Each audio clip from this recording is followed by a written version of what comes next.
New developments in the Delphi murders trial. Testimony today has centered on the lack of DNA evidence connecting Richard Allen, the suspect, to these murders.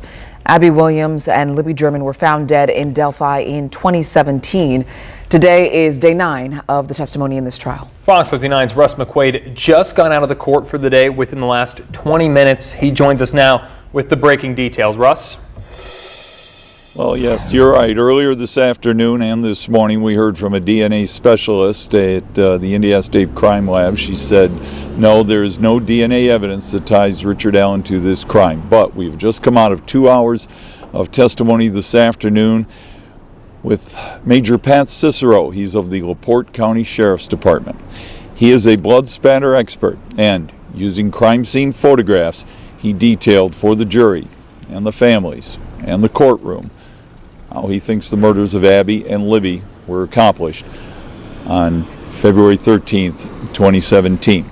Based on those photographs, and they were very close up and they were very graphic, he seems to indicate that Libby was slashed across the throat at a location up on the north side of Deer Creek, running under the Monon High Bridge, then dragged 20 feet to the north, then dragged another 20 feet to, I guess that would be the southwest, where she was found up against a tree. In the middle of that V pattern would have been her friend, Abby Williams. Abby, it would seem, was in what he said was the supine position. That would be laying on the ground, and also that perhaps since there was no blood on her sleeves or her hands, indicating that when she was fatally slashed across the throat, she did not automatically reach up and grasp her throat, that perhaps she was either unconscious or bound at the time of her injuries. And these Major said it would have taken perhaps 5 to 10 minutes for her to bleed out from those injuries. On the other hand, Libby had blood all over her hands, which would seem to indicate that her hands went to her throat as she was bleeding out. There were also indications of blood stains on trees near the vicinity there, within about 20 feet or so. Somehow, perhaps Libby's hand went up and rubbed on a tree. That was as yet undetermined. This was the first opportunity in the courtroom for many people to see such photographs. We've seen photographs from a distance, we've seen sketches, but these were the actual photographs of the crime scene that indicated the graphic and violent nature of the way these two young women died. And as I said, Beer, Shell, and Eric, this was the first time a lot of people in those courtroom even saw those photographs. And just as you are talking about it, I can hear all of us here taking a sigh, because to intake all of this physical gruesomeness is difficult, and I can only imagine for the families of these two girls that are there seeing and hearing this too, it's the same.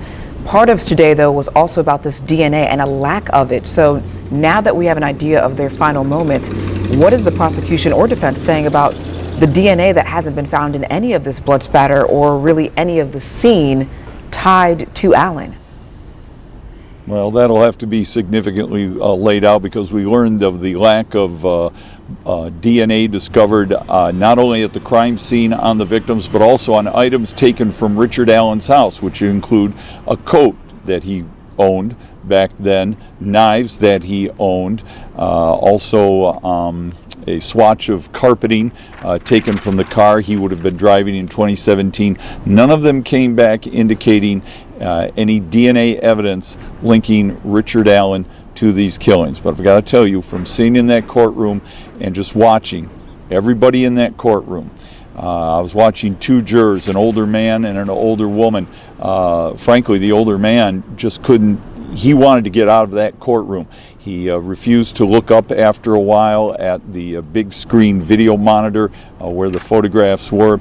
I even caught him looking up at the clock in the courtroom, just wanting a break to get out of there. At one point just becoming resigned to what he was having to deal with, but he started packing up his folder and his ink pens, indicating he wanted to get out of there.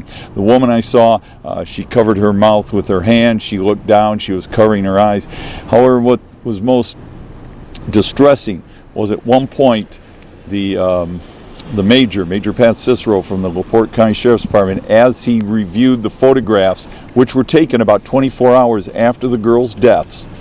He said what he noticed on one photograph was perhaps a drop of liquid on Libby's cheek, on her face.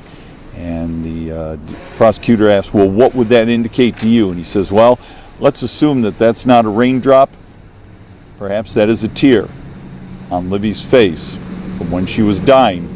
At that point, I was looking at Becky Patty, Libby's grandmother.